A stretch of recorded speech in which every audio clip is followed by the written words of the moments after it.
It's Mike from the Unholy Trinity Podcast here, and I've been asked by the Toffee Blues to select my Everton 11. Now, being born in the mid-80s, I wasn't really around. I don't remember the successful side from that particular period, so a lot of my side's made up of 90s, early 2000s into the current day.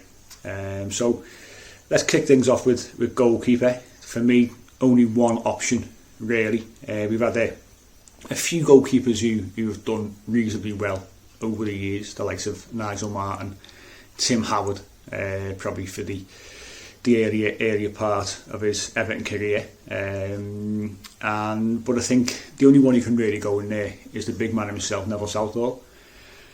Didn't see him obviously in his pomp in the mid late 80s.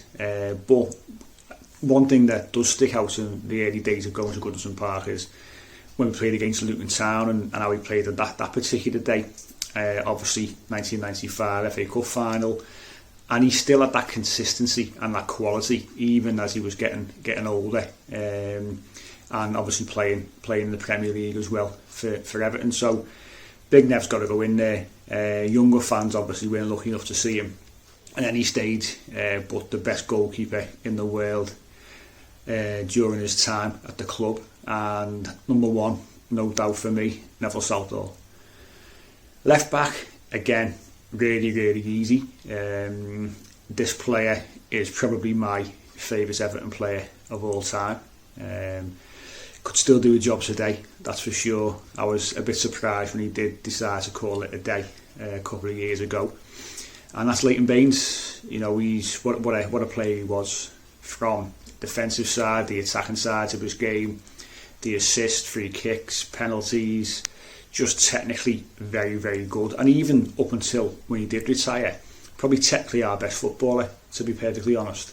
I think he could still do a job now. I think, you know, we are short at left back, and I'd have him back in the squad in a heartbeat. I think really unlucky that he was around at the same time as Ashley Cole, and I think overlooked by many outside of the club, because Ashley Cole obviously was a very good left back. For me, Leighton Beanz was the better of the two. I never thought England never played to his strengths, but Leighton Beanz, no one can really push him for me in that left back position. Move across to the right. Again, this player, I think, you know, many people would probably agree with this, especially those who were slightly younger. Still playing to this day, our current captain, Sheamus Coleman, gets a nod from me. You know, we think back to the early days, and as he was moulded as a right back, and how he used to maraud forward, give you a fair bit going forward. Always had the odd goal in him, especially in and around the Roberto Martinez years as well. Probably slightly less adventurous, we'd say. Currently, just turned 33 in the back end of his career now, of course. But club captain, I think that role, I think he's grown into. I think he's now become a really good captain. First player there to fight the corner of any players in the team. He's on the sidelines when he's not playing, making sure that he's backing the players as well when he can. But he's been a fantastic servant. He's been a fantastic right back for us, and hopefully before he calls it a day, we can win a trophy for him, and that'll be a really successful Everton career to look back on. In the middle, at the back, difficult, really difficult. You know, there's been many players that I've seen over the years that could quite easily have got in there. Some may be surprised by the two that I've picked. One of them probably most definitely, but you know, a couple of names who could have made it. Phil Jaggelke was very close for me to getting in. You know, very good centre half, had great pace. You know, had a really good partnership as well with another man who could have got in there, Sylvain Distin. Two very good centre halves who complemented each other as well, I thought, and they were close. They were close to getting in, but the first one I'm going to go for on the left hand side of the two centre halves is Julian Lescott. Absolutely loved him when he was at the club. a shame how things ended, as is quite often the case when players leave. It's not always on great terms. I don't think maybe he acquitted himself particularly well at that time, but in terms of the time we got out of him, I thought it was a fantastic signing by the manager. Wasn't a huge fee by any stretch of the imagination, but a centre half who, at that little bit of pace, he was versatile, as we all know. Played left back many a time. Had a goal in him, was always a threat from a set piece, and just all in all, made that transition from Wolves to Everton look seamless. And it was another one of those signs. We saw them quite often under David Moyes, who were just absolutely ideal for what he was trying to do and fit into a David Moyes system really well. So Joey Lescott gets a nod for me. Alongside him, the captain of this side, the last captain to lift a trophy for us, and that's Dave Watson. Great captain, what a man. Not scared of anything. One of those players who put his foot in, put his head in. He was a leader, and he was a winner. More importantly, he was someone who knew what it was like to win. He was successful, and a player that I really enjoyed watching in those sort of early 90s. Thinking back when I can remember going to the game as a youngster, and someone who did a really good job for us. Someone who you'd want in your corner, that's for sure. If it kicked off on the pitch, certainly wasn't afraid of a battle, and has got the war wounds to prove it. So that's my back four, and obviously goalkeeper Big Nev. I'm going to have two in centre mid, and the first one of those is a player who's still playing to this day, not for us, but he got a big money move a couple of years ago, and a player we found it hard to replace as well, and that's Jaggelke. I think that, again, another player who we all knew how good he was, but I still think he was slightly undervalued. A lot of people talk about the likes of Kante and indeed at Leicester is another example. Jaggelke for me was just as good, just as pivotal for us in terms of the work that he did. Do a lot of the dirty work, sacking back, putting his foot in, doing the simple things.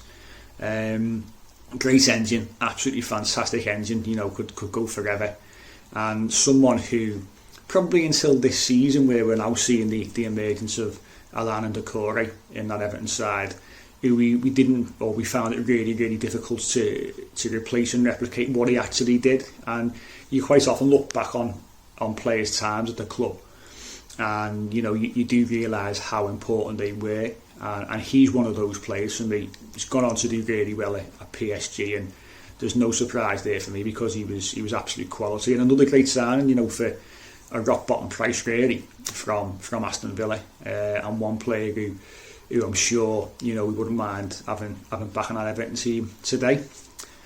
Alongside him, there's a few options really to go alongside Jaggelke. The likes of, say, Lee Carsley, Gary Speed, maybe play centrally there in the middle. But the player I've gone for can play slightly further forward. Most definitely could play off the front man. He probably played some of his better football for us off the front man, to be perfectly honest, and that's Marouane Fellaini. Again, another player who, when he came in, people were unsure of. I don't think really outside of the club, again, he got the plaudits that he deserved.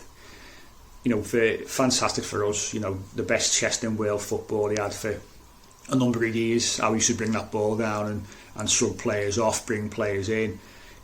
As we all know, great in the air.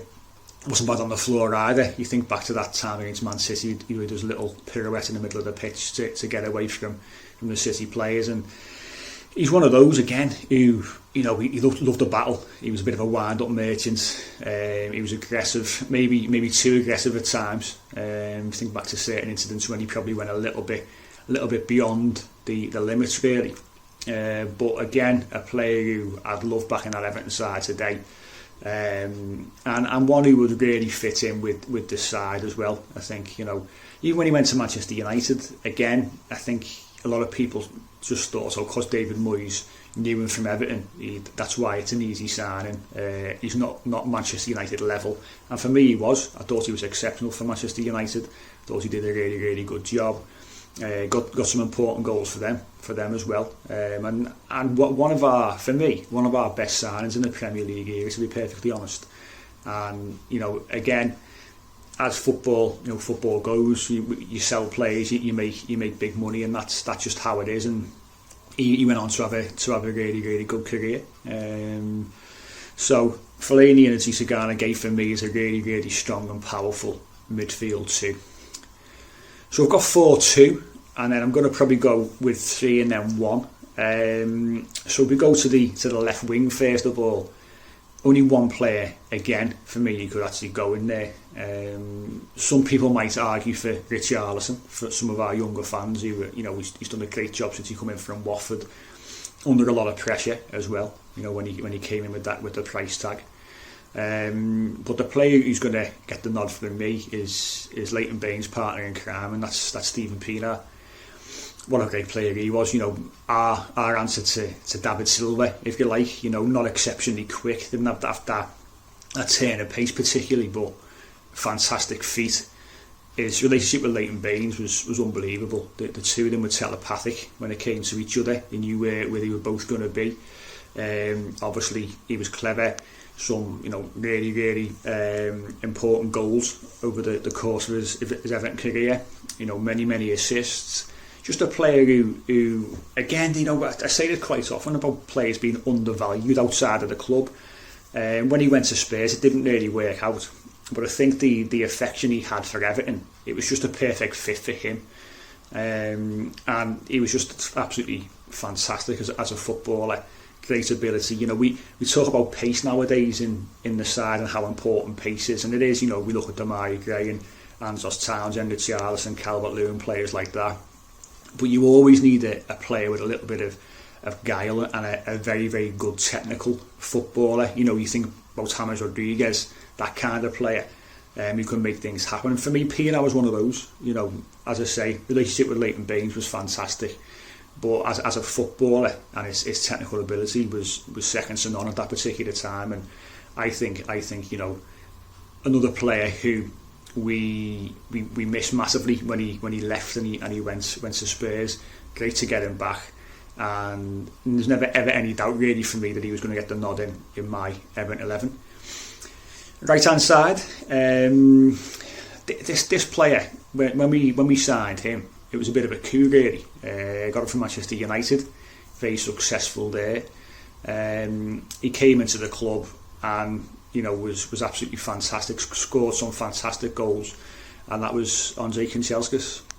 His pace was absolutely blistering pace. You think about those big baggy shirts he used to wear, and obviously long name on the back, his number, and it was just swaying as he went with the way that he ran. He just left so many players in his wake. We think about what he did at Anfield that time as well. Just a fantastic footballer, and what we would have given to have him for even longer, if that would have been possible. Just one of the great Premier League players for me. Just so exciting to watch him. As I say, great pace, fantastic finisher. Whether it be with his head on the floor, he frightened defenders. Someone who will get into any Premier League side at that particular time as well. And I think he'd make be a good right hand side with him and Sheamus Coleman, that's for sure. The next player, so this player's going to play just in front of the midfield too, but it can be quite interchangeable really between those players. Playing off the front man, as I said, Fellaini could also drop in there as well. But again, only one man we could actually see get the nod there, and that's Tim Kale. What a bargain signing he was from Millwall. Scored umpteen amount of goals for us. Fantastic in the air for a player of his size. His timing, more than anything else, was exceptional. And just a player who probably was the epitome of that David Moyes side. He was an absolute pain in the backside, wasn't he? He would annoy opposition players all the time, whether it be be on the toes, maybe give him like a little big here and there, a little bit of a punch, a little bit of a pinch. He just one of those players who was just a pain, and he'd wind opposition centre halves and opposition players up all the time. And another player who you'd want in your corner as well. He had a great career for us. Always a shame to see players go, but probably the right time when Tim Kale actually left. But he did some real damage for us in some big games. Had a great goal scoring record against Liverpool. Never ever shied away. Never shrunk in the big games either. And just what a fantastic servant and what a fantastic buy he was for the club. And great to see his son now mixing it in the Everton academy as well. So who knows, we might see another Kale on the back of the Everton shirt in the near future. And then finally for the starting 11, looking at a centre forward. Now there was a few options that I could have gone for. I think if we're discussing this in 18 months' time, Dom would certainly be in the picture if he keeps going along the way that he has been over the last 18 months or so. Louis Saha, another player who, if it wasn't for his injuries, he would have scored a lot more goals for the club. But technically, probably our best striker over the last, certainly in the Premier League here, that's for sure. One of our, if not the best technical striker that we've had. Fantastic finisher, both feet as well. And on any given day, he'd cause any back four, any two centre halves problems. Yakubu was another one who you look at, and what a fantastic striker he was. Again, a bad injury really could tail his time at the club, but Yakubu was exceptional, I thought. And you look at wherever he went in the Premier League, and he scored goals. Absolutely. He was a unit. He was strong. Again, very, very good finisher, and had a great eye for a goal, and also big dunk. A big remiss of me not to mention the big man. Was a massive part of Everton and me growing up. Obviously, a huge part of the club even to this day. Again, he just wished that we'd seen more of Big Dunk with the injuries that he had over the years, and we knew his technical ability. Obviously great in the air, but on the floor, fantastic. Scored some fantastic goals for us with his feet. And I'm sure defenders he played against would tell you he was probably the toughest game that they ever had because of his physical attributes and his mentality. But the player I've gone for, many people would say struggled at times. You could argue, with his first touch, but his goal scoring record speaks for itself for us, and that's Romelu Lukaku. You look at the career he's gone on to have since he moved on and went to Manchester United, Inter Milan, and obviously now back to Chelsea. But I think back to when he was brought in, obviously initially on loan, and we got the permanent deal done, and just an absolutely fantastic striker. Strong, powerful, quick, a nightmare for defenders. Great in the air. His finishing was, it's even better nowadays, but his finishing then was decent. And as I say, he scored so many goals, so you've got to look at the output of players and what they can bring to a side. And we'd all agree that he'd walk back into our team. Imagine him up front in a two with Calvert-Lewin, the two of them now. It'd be absolutely frightening to see that. And a player who, many will say maybe didn't get the club. And you ask how important that is, the modern day footballers especially, about buying into a club's ethos. But as I say, output speaks for itself. Score goals, cause problems in the vast majority of games that he played in, and just a shame with like many modern footballers, they sometimes go away from club football and they speak a little bit too much, and it gets fans' backs up, and that's the modern world that we're in with football. Unfortunately, whatever you say nowadays is filmed, recorded, and unfortunately can leave a bad taste in people's mouths. But fantastic striker, still is to this day, and for me had to get the nod to lead the line in my Everton 11. I've also been asked to pick 4 substitutes from goalkeeper, defender, midfielder and striker. So Goalkeeper, mentioned this man earlier. Some may pick him, who might have seen more of him than Neville Southall, and that's Nigel Martin. A goalkeeper we got late in his career. You know, it's such a shame. We nearly had the deal done when he was much younger and could have seen the best of Nigel Martin, but unfortunately it wasn't to be. But again, very, very good goalkeeper. You look at what he did at the club, how consistent he was, and he was very, very good, Nigel Martin. So understandably, as I say, younger fans might pick him over Neville Southall because they hadn't seen Southall very often, but Nigel Martin gets the nod off the bench. Defender, mentioned him already, really unlucky not to get into the starting 11, and that's Phil Jaggelke. Very, very, versatile. He could play in a couple of positions. He was deceptively quick. He'll forget that goal at Anfield. He never going to forget that. And saying, he'll say himself, he just swung his foot and it went in. But what a strike that was! That alone gets you in and around my side. But I thought he was very, very good. A player again, another bargain buy really, which was the order of the day when he came in. And someone who formed a really good partnership with the likes of Sylvain Distin, and someone who again wasn't afraid to put his foot in. Obviously he was captain for a number of years, and maybe that wasn't his best attribute, leadership.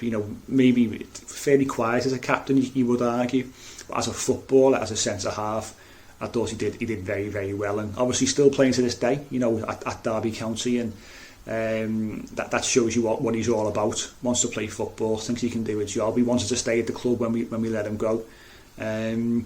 But yeah, great centre half, and he gets a nod from the bench from me. Midfielder, again difficult to pick one, to be honest with you. But I think again, technical ability alone gets this man in, and that's Gary Speed. His career throughout the Premier League was exceptional. The longevity that he had. He was good for us. Scored some fantastic goals. Technically very, very good. Everything that you want in a midfielder really, and someone who I'd be quite comfortable pushing, obviously further forward and offering a lot in attack as well. And it's obviously tragic what happened to Gary Speed. He was doing really, really well with the Welsh time at the Welsh team at the time of his death. So yeah, Gary Speed has got to go in there. So, some people, would probably have him in the starting 11, but for me, definitely worthwhile of a place in the squad. And then finally, the final sub, striker or forward. Discussed the options before really, but this player who gets the nod is Yakubu. Mentioned earlier about some of the goals he scored wherever he went.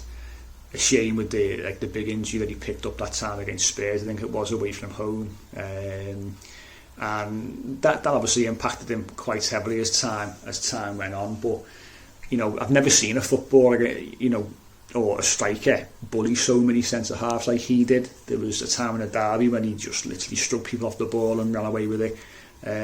He was absolutely frightening on his day and scored so many really, really top level goals for us.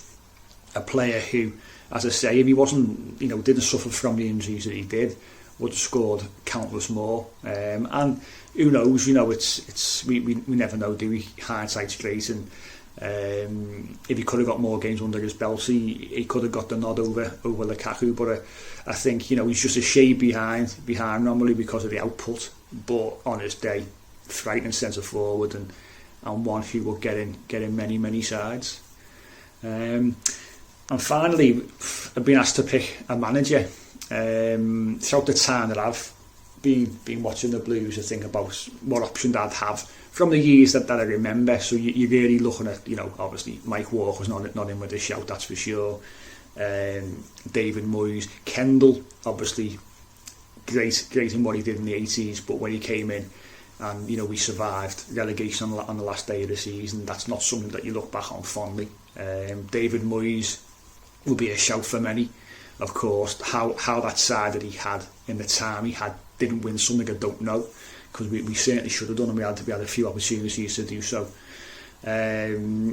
But the man who gets a nod from me, the manager's got to be a winner. It's got to be someone who can bring success and has experienced success as well, and also helps that he played for the club, and that's Joe Royle, obviously the last manager to win silverware for us. You know, as I said, former Everton player, totally understood the club. You know, the dogs of war mentality at that particular time that was needed, and I think he'd get that out of this side as well that I've just presented them. My 11, a real top class gentleman as well from the times that I've met him, and someone who you want in and around the changing rooms, who will be respected. And like I say, the most important thing in any sport, you know, in professional sports, is you want to be winning things. This man's got that winner mentality. So for me, Big Joe Royle, the manager of my Everton 11. And that's it. Hopefully, you know, you've enjoyed my look back on players that I think have done a really good job for the Blues and make my Everton squad. Leave a comment below by all means, and let us hear your Everton 11 as well, because I'm sure it'll be totally different to what I've got, but I look forward to reading people's comments as well. I'll catch you later.